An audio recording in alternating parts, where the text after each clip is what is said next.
안녕하세요. 김영록 TV의 날짜 이야기입니다. 자, 오늘은 3월 11일이 되겠습니다.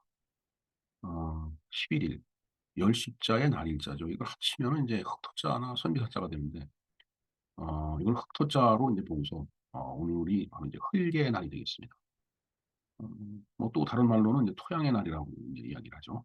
뭐, 그에 대해서도 지난해에 말씀을 한번 드렸기 때문에, 간단하게 그 내용을 좀 확인을 해보는 걸로 하고요.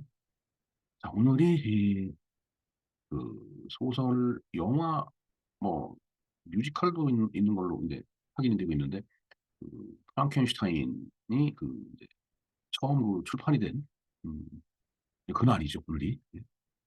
자, 그래서 프랑켄슈타인 하면은 우리가 괴물로 받아들이는데, 사실은 프랑켄슈타인은 그 괴물을 만든 사람이지 그 괴물 자체는 아니에요. 근데 우리는 마치 그 프랑켄슈타인 하면 괴물같이 이렇게 생각을 하는데, 글쎄 그 프랑켄슈타인을 소개를 하면서 현대판 프로메테우스라고 그렇게 또 하는 그 설명이 있더라고요. 프로메테우스는 이제 불을 훔친 아 신이죠. 예. 그래서 인제 그 제우스로부터 가지고 이제 큰 벌을 받는데, 그리고 부인이 판도라입니다. 그 판도라의 그 상자를 이제 열면은 그 안에 있는 모든 악기가 다 쏟아져 나오는데, 어 그 쏟아져 나오는 악기를 인제 막으려고 다시 닫았는데, 오직 남은 거 하나는 희망이었다. 이제 그런 신화가 있죠. 네. 글쎄요. 거기서 그 판도라 상자를 열면서 가지고 그 세상에 악기라든가 뭐 이런 그 좋지 않은 것들이 다 나왔기 때문에, 프랑켄슈타인이 그 만들어낸 그 괴물과 그게 그 일맥상통 등치시키는 그런 개념으로 프랑켄슈타인을 갖다 현대판 프로메테우스다, 이렇게 소개를 하고 있는 건지 모르겠습니다. 하여튼 오늘 3월 11일 우리가 프랑켄슈타인에 대해서 좀 그 내용을 알아보고요. 그다음에 흙의 날에 대해서도 간략하게 설명을 드리는 것으로 하겠습니다.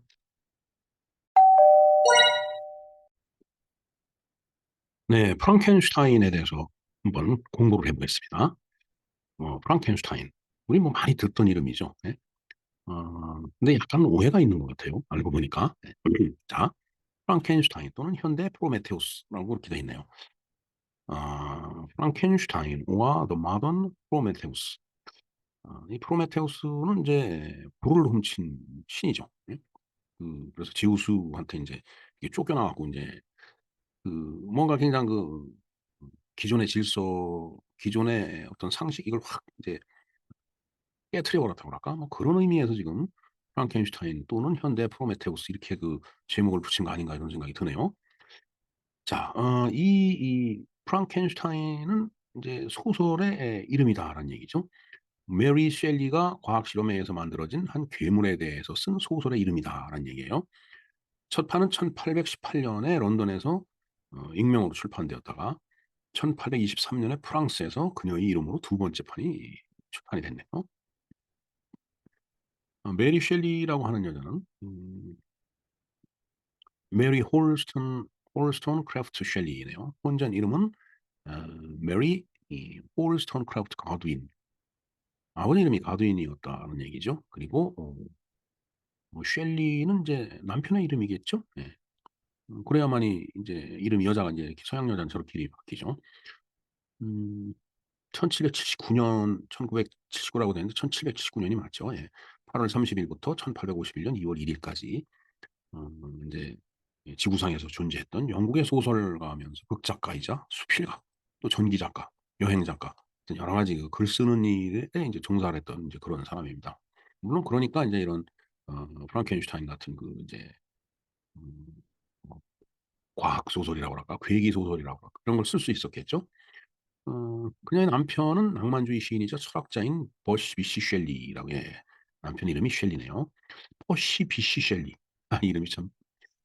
하여튼 이 메리 셸리는 정치 철학자인 윌리엄 거드윈과 철학자이자 여권 운동가인 메리 올스턴크라프트 부부의 딸이었다.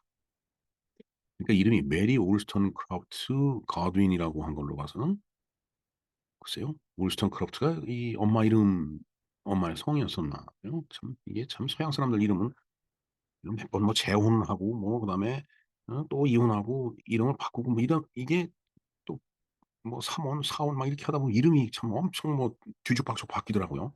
정말 그거 보면은 참 한국 여성들은 결혼을 하고 결혼보다 더한 걸 하도 자기 성을 지키죠. 그 보면 한국의 여성들이 상당히 그 인권 존중을 받았다라는 얘기로 해석도 가능할 것 같습니다. 자, 물론 뭐 이름만 갖고 뭐 그렇게 자태를 들이댈 수는 없지만은 어찌 됐든 프랑켄슈타인에 대해서 한번 알아보도록 하겠습니다. 프랑켄슈타인은 편지 형식으로 쓰여진 이야기다. 그러니까 소설의 이름이다라는 얘기예요. 음 그리고 인제 프랑켄슈타인이 인제 이 과학자로 인제 여기서는 소개가 되고 있습니다. 사실은 우리가 인제 나중에 그 얘기가 나오는데 프랑켄슈타인 하면 괴물로 다 우리가 알고 있잖아요. 그게 아니고 그 괴물을 만든 사람이 프랑켄슈타인이에요. 프랑켄슈타인은 편지 형식으로 쓰여진 이야기다. 로버트 월튼 데이와 그 여동생 마가렛 월튼 사빌 사이의 허구적인 서신을 기록한 거다. 그러니까 남매 간에 서로 주고받은 서신, 편지를 가지고 그 내용이 그냥 허구적인 내용인데 그렇게 서로 주고받은 그런 내용을 갖다가 이렇게 하나의 소설 형태와 같이 기록한 게 바로 이 프랑켄슈타인이다라는 얘기가 되겠습니다. 자, 이야기는 그 배경이 18 세기가 되죠. 예. 자, 로버트 윌튼은 실패한 작가. 그러니까 글 쓰는 사람으로서는 실패한 사람인가 봐요. 어 작가로선 실패를 했는데 그러다 보니까 이 실패했다라는 게 사실은 굉장히 큰 그 정신적인 충격을 받게 되죠. 예. 이제 그럼에도 불구하고 뭐 마음도 다잡을 겸 과학적인 지식을 넓히자고 인제 해서 북극 탐험에 인제 나섰다고 하네요.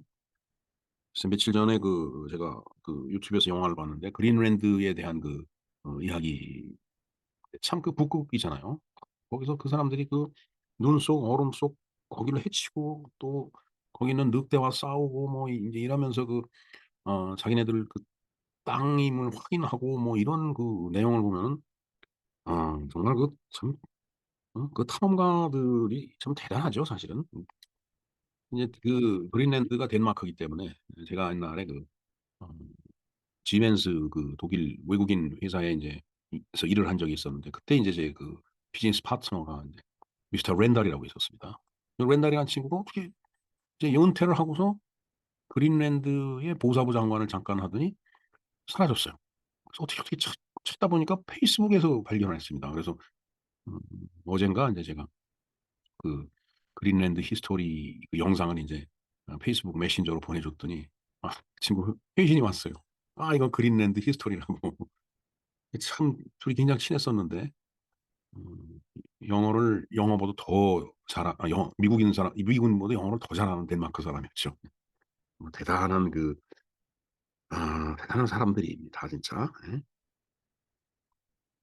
자, 그래서 인제 한번 볼까요? 그렇게 이제 북극 탐험에 인제 나섰습니다. 세상에 지금 뭐 북극 탐험 얘기를 하자는 게 아니고 인제 북극 탐험을 하느라고 항해하던 중에 승무원들이 인제 음 어떤 거대한 인물이 운전하는 개썰매를 발견을 이제 했는데 그 개썰매를 발견했는데 하여튼 시간이 좀 지난 다음에 보니까 얼음판 위에서 얼어붙고 그다음에 수척한 남자를 구출했는데 그 사람이 바로 인제 빅터 프랑켄슈타인이다라는 얘기죠. 네. 이거 프랑켄슈타인 얘기하면 자꾸 인제 빅터 프랭클 얘기가 나오는데 빅터 프랭클이라는 사람은 굉장히 또 유명한 사람이죠. 홀로코스트 유대인들을 인제 이 히틀러 게르만 민족 독일이 인제 2차 대전 때 엄청난 숫자로 학살을 했는데 아우슈비츠 수용소에서 엄혹하고 혹독했던 그 환경에서 끝까지 살아남은 사람이 빅터 프랭클이죠. 그래서 빅터 프랭클이 인제 쓴 소설이 있습니다. 죽음의 수용소에서라는. 네, 빅터 프랑켄슈타인 하다 보니 자꾸 빅터 프랭클이라고 얘기가 돼 갖고 혹시 제가 실수하더라도 이해를 좀 해 주시기 바랍니다. 자, 빅터 프랑켄슈타인은 인제 그렇게 구출이 돼 갖고서 회복이 되기 시작했다라는 얘기예요. 그래서 빅터 프랑켄슈타인이 인제 월튼 인제 탐험대 대장이죠. 월튼에게서 같이 인제 이렇게 얘기하다 보니까 빅터 프랑켄슈타인이 자신이 파괴됐던 것 같은 어떤 강박관념 그런 것들이 윌튼에게 있다라고 해 갖고서 인제 월튼에게 인제 경고하는 의미로 자신의 비참했던 이야기를 갖다 인제 말해 주는 인제 그런 형식의 인제 소설이다 보면 될 것 같아요. 예, 글자가 좀 작게 나왔습니다. 죄송합니다. 자, 재조명된 이야기는 빅터 프랑켄슈타인 이후 빅터라고 줄여서 얘기를 하죠. 그 삶의 틀이었다. 그 이야기 자체가 인제 프랑켄슈타인 빅터의 어떤 삶을 갖다 이렇게 쭉 그 내레이션 해 놓은 거다라고 보면 되겠습니다. 빅터는 그의 어린 시절을 이야기하는 것으로부터 인제 이 소설이 인제 시작이 되는 거예요. 그리고 빅터와 그 동생 어니스트는 이탈리아 나폴리에 있는 부유한 집안에서 인제 태어났다라고 하네요. 인제 이 둘은 알퐁스 프랑켄슈타인과 캐롤라인 보버트의 아들이다라는 얘기예요. 아버지가 프랑켄슈타인이에요, 알퐁스. 인제 빅터 즉 프랑켄슈타인이 5 살이 됐을 때 그 부모는 이탈리아 귀족의 고아가 된 음 귀족의 딸 엘리자베스 라벤자를 또 입양을 인제 하네요. 예 뭐 그 가족 내용은 뭐 그렇고 하여튼 그 이 빅터는 어려서부터 세상을 좀 뭔가 좀 올바로 이해를 하자. 도대체 이 세상이라는 게 뭔가, 인생이라는 게 뭔가, 뭐 이런 것들을 이해하려고 엄청 노력을 했던 그런 욕구가 강한 그 인제 예 그 인제 캐릭터였죠. 근데 이후 인제 성장을 해서 빅터가 결혼을 합니다. 그래서 인제 빅터가 독일 잉골슈타트 대학교로 인제 떠나기 전에 또 어머니가 사망을 하네요. 음 성홍열이라는 그 병으로 사망을 했다라고 하더라고요. 자 근데 인제 이때 빅터 프랭크 빅터 프랑켄슈타인이 그 연금술 이론을 연구를 하는데 엄청 집착을 인제 했었던 거죠. 뭐 연금술이라는 게 인제 뭐 쇠죠. 쇠. 구리, 납 이런 거 비금속이나 금과 은 같은 귀금속을 어 이렇게 변화시키고 그러면서 인제 그걸로 인해서 어 사람이 인제 그걸 복용하면 뭐 늙지 않는 그런 약을 만들려고 했던 그런 어떤 그 인제 화학 기술이요. 인제 화학에 관련된 그 인제 기술이었어요. 근데 사실 이런 거는 뭐 있을 수가 없죠. 쇠를 녹여서 먹는다고 해 갖고 먹을 수도 없겠지만은 그걸 먹는다라고 해서 인제 몸이 쇠같이 단단해지는 것도 아니고 오히려 더 내장이 망가질 것 같다는 생각이 드네요. 자 인제 그러니까 '아 이 연금술이라고 하는 것은 시대에 뒤떨어진 거다.'라고 인제 빅터가 깨닫게 되는 거죠. 그래서 인제 어 근데 워낙 이 과학에 이제 관심이 많았던 사람이기 때문에 빅터는 인제 화학과 다른 과학 기술에도 굉장히 인제 뛰어났다고. 그다음에 무생물의 생명을 전할 수 있는 비밀 기술을 개발하려고 노력을 했다. 어떻게 보면 이것도 무리한 얘기죠 사실은. 뭐 돌멩이 같은 거에다가 생명을 불어넣는다? 글쎄요. 참 이 지구에 이 생명체가 어떻게 어디서 왔는지 그건 모르겠지만은 정말 아무리 생각해도 이건 알 수 없는 그런 일이죠. 그렇기 때문에 우리는 '신이 창조했다.'라고 얘기를 할 수밖에 없습니다 지금. 결국은 흙을 빚어서 사람의 형태를 만들어 갖고 거기다 입김을 싹 불어넣으니까 인제 그게 아담이 되고 갈비뼈 하나를 뽑아 갖고서 이불을 만들었다. 이런 인제 창조론이 있잖아요. 자 이런 무생물의 생명을 전할 수 있는 기술은 역시 하나님뿐이 인제 갖고 있는 존재가 없는 거죠. 네. 그러니까 '인간으로서 할 수 없는 일에 자꾸 도전을 한 거 아닌가.' 그러다 보니까 이 빅터가 인간의 미세한 부분을 복제하는 것이 인제 그냥 '어렵다.'라는 어려울 수밖에 없죠. 어찌 됐든 그렇게 해서 무생물에다가 생명을 불어넣으려고 엄청 하다가 보면서 그 생명체를 2.4 미터 키가 그냥 2.4 미터 정도로 인제 되게끔 해서 만드는 거다라는 사람의 형태를 갖다가. 그러니까 뭐 통상적으로 1 미터 80 뭐 그 정도면 그냥 큰 키인데 2 미터 40 이면은 뭐 한참 큰 거죠. 높은 천장까지 올라가는 그런 인제 크기인데 그런 인제 생명체가 태어난 거예요. 이 빅터 프랑켄슈타인에 의해서. 물론 또 빅터는 아름다운 모습을 가진 그 생명체를 만들려고 그렇게 선택을 했는데도 불구하고 그게 뭐 맘대로 되나요? 뭐 조물주가 아닌다면은.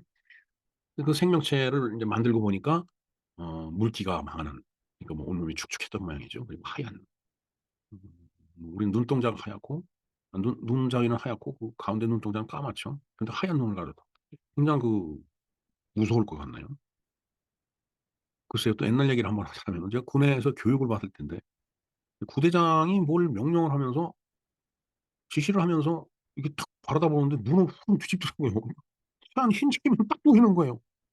그래서 제가 그때 놀라 갖고서 그때 인제 제가 중대장 후보생인가를 볼 때인데 그 중대원들한테 그냥 놀라 갖고 소리 지르면서 빨리빨리 하라고 그랬더니 그때 인제 중대원들이 "아 왜 그러느냐."고까지 그렇게 반응을 보였는데 어 글쎄요. 눈 흰자에 후루덩 뒤집고서 쳐다보면 저 진짜 그때 엄청 놀랐습니다 진짜.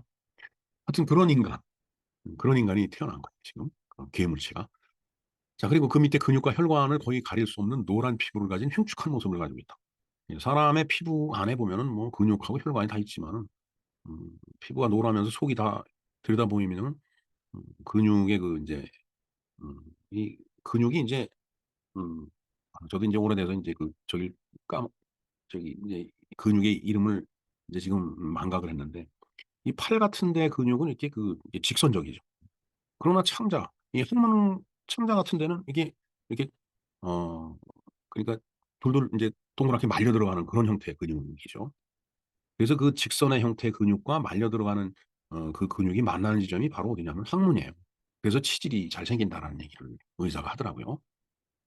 자 뭐 지금 뭐 그 시간은 아니고, 하여튼 여러분들 상상이 가실 거예요. 뭐 병원에 가 보면은 이렇게 근골격계를 그려 놓은 그 인체 모형 그림 같은 것을 많이 볼 텐데, 거기 보면은 그렇게 다 근육이 뻘건 그 근육의 형태가 쭉 나오고 뭐 뼈다구 또 이렇게 있고 뭐 모형이지만은 그런 모습의 인제 그 괴물체가 만들어진 거다라는 얘기죠.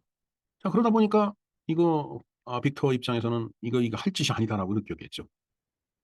이 다음날 인제 막 그 피해서 거리를 배회하다가 소꿉친구 헨리 크레르바를 만난 거예요. 인제 아파트로 데려가는데 이 보면은 인제 그 괴물을 보게 될 거 아니에요. 집으로 데리고 가면은 집에서 실험을 하다가 이렇게 만들었으니까. 근데 들어와 보니까 그 생명체가 괴물체가 사라져 버리고 없더라라는 얘기죠. 그러니까 어딘가 다른 데로 나간 거예요. 하여튼 빅터가 인제 이 경험으로 병이 들지만은 이제 헨리가 또 이렇게 간호를 해 갖고서 인제 건강을 인제 되찾았다라고 하네요. 인제 4 개월 만에 인제 회복된 빅터는 아버지로부터 윌리엄이 살해됐다는 소식을 이제 받고서 인제 아버지한테 인제 고향으로 간 거죠. 그 제네바에 도착한 빅터는 범죄 현장 근처에 있는 생명체를 보고서 '아 저 생명체가 자신이 만든 그 창조물, 괴물의 소행이구나.' 그렇게 인제 확신을 하게 된 거죠. 그러니까 참 얼마나 고민이 되겠어요. '와 내가 뭔가를 정말 잘해 보려고 해서 생명체를 하나 만들었는데' 뭐 만들었다는 것 자체가 허구지만은 그 생명체가 인제 완전히 아주 보기 좋고 아담하고 아름다운 게 아니고 이제 괴물 같은 생명체였다. 거기서 많이 뭐 죄책감에 자책감에 별의별 감정을 다 느꼈겠죠. 그러니까 인제 정신적으로 황폐해지는 거다라고 보면 되겠습니다. 한편 윌리엄의 유모인 저스틴 모리츠가 범인으로 몰려 갖고서 또 유죄 판결을 이제 받았고 결국은 이제 교수형을 받게 됩니다. 근데 인제 이 빅터 입장에서는 그거를 살해한 그 사람이 살인자가 자신이 만든 창조물 괴물체라고 밝히려고 하지만은 사실 그걸 누가 믿겠어요? "아니요. 무슨 괴물체를 인간이 만들어내." 뭐 이런 식으로 받아들이지는 않았겠죠. 인제 결국 그래서 인제 그 살해자가 밝혀지질 않으니까 유모는 이제 교수형에 처해졌다라는 그런 얘기.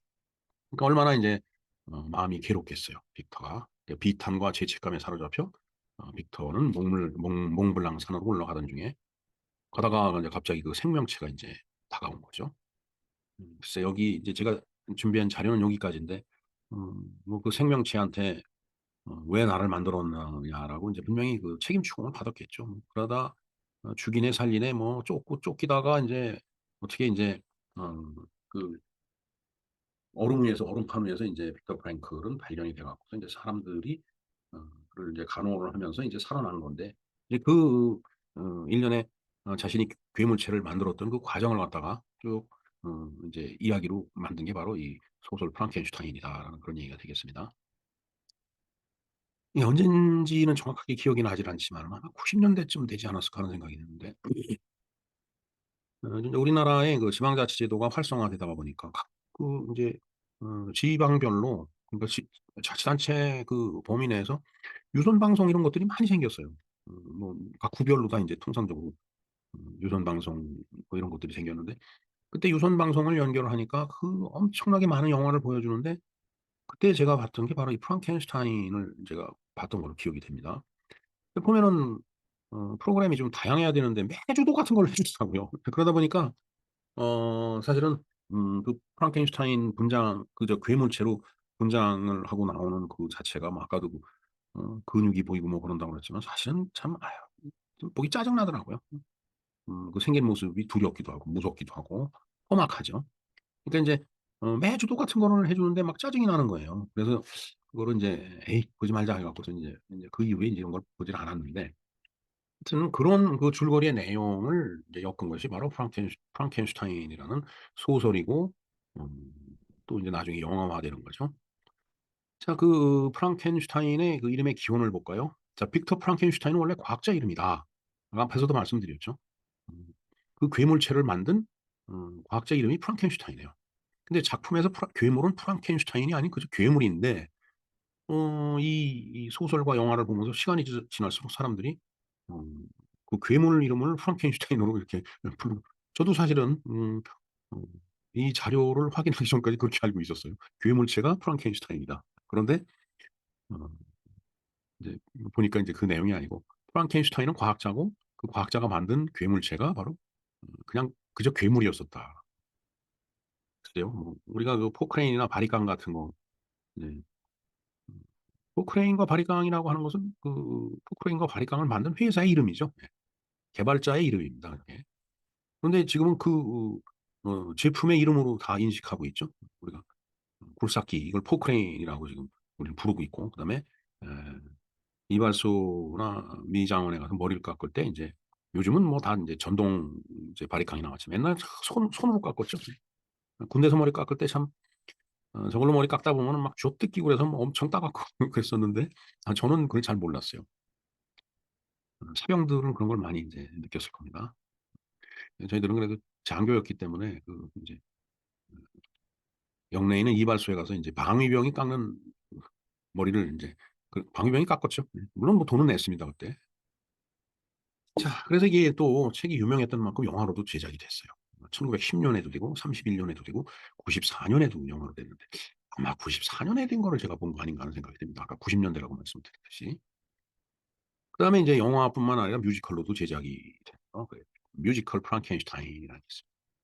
예, 이거 뭐 지금 보니까 괴물체가 앙 하고 이제 이모티콘이 그렇게 괴물체 같이 하고 있네요. 네, 하여튼 이상 우리가 괴물의 이름이 되어버린 프랑켄슈타인이라는 과학자와 또 그 소설에 대해서 우리가 한번 알아보았습니다.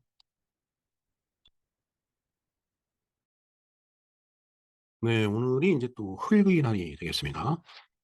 뭐 누차 말씀을 드렸지만은 이 어, 10일이라는 것이 열십자의 날일자거든요. 그러니까 열십자 밑에 날일자를 붙이면 바로 흑토자가 되잖아요. 그래서 이제 3월 11일을 흙의 날로 지정을 했다라는 그런 얘기가 되겠습니다. 이것은 이제 지난해에 이제 그 흙의 날에 대해서 제가 말씀을 드렸기 때문에 이 영상을 제가 링크를 걸어 놓겠습니다. 참조를 해 주시면 고맙겠습니다. 네, 이상 흙의 날 그다음에 네, 프랑켄슈타인 3월 11일에 얽힌 기념일과 어, 그 괴물 사연 그 두 건에 대해서 알아보았습니다. 약간 좀 무서운 얘기네요. 근데 저는 어려서 이제 친구들이나 뭐 이제 형제들하고 이제 무서운 얘기를 하다가 어, 아니 근데 또그 국민학교 다닐 때 교과서에도 이 얘기가 나왔던 것 같아요. 정말 깜깜한 밤이 제일 무섭다. 뭐 도깨비도 무섭고 귀신도 무섭지만은 깜깜한 밤이 이제 무섭다라는 말이 있었는데 사실 깜깜한 밤에 좀 옛날에 그 추운 겨울밤에 이렇게 옹기종기 모여서 얘기하다가 무서운 얘기들을 하는 거예요. 한 가지씩. 이제 그러다가 어, 갑자기 이제 그 여학생이 응? 그 여학생이라기보다 이제 그 이제 친척 중에 이제 여자애들을 아니면 뭐 놀러 온 애들 중에 여자애들이 갑자기 물이 마시고 싶다고 물 좀 떠다 달라고. 그러면 지금은 뭐 물 뜨려면은 뭐 방 안에 뭐 정수기도 있고 수도꼭지 다 있고 그런 데서 우리가 살고 있지만 옛날에는 물을 뜨려면은 진짜 그 우물가를 가든지 아니면은 가마솥에다 이제 물을 이렇게 받아 놓죠. 새벽에 이제 그 밑에 군부를 떼 갖고서 물을 끓여서 아침에 쓰려고. 그럼 이제 그 깜깜한 그 부엌으로 이제 거길 가야 되는 거예요. 부엌이 또 뭐 어, 바로 옆에 붙어 있는 게 아니고 이제 문을 열고 나가서 또 부엌 문을 열고 들어가야 되는데 뭐 사방이 다 깜깜하죠. 여기저기서 뭐가 꼭 튀어나올 것 같은 그런 그 분위기. 옛날 부엌이 다 그랬어요. 그러면 이제 서두왕 뚜껑을 딱 열고서 이제 물을 떠 갖고서 이제 다시 뚜껑을 닫고 이제 방 안으로 들어야 되는데 꼭 뒤에서 뭐가 잡는 것 같죠. 정말 깜깜한 밤이 무서워요.